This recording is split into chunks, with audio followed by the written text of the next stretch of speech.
আমার নবী আপনার নবী রহমাতুল লিল আলামিন বলেন, ও সাহাবারা, এই হাউজে কাউসারটা কোথায় বানাইছে জানোনি? হাউজে কাউসারটা বানাইছে আল্লাহ যে আমারে হাসরের ময়দানে একটা মিম্বর দান করবে। মিম্বর, মিম্বারি আলা হাউজি।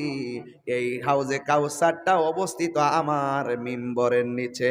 হাউজের উপরের মধ্যে আমার আল্লাহ আমাকে মিম্বর দান করেছে। মিম্বারি আলা হাউজি, এই হাউসটার উপরে আমার মিম্বর।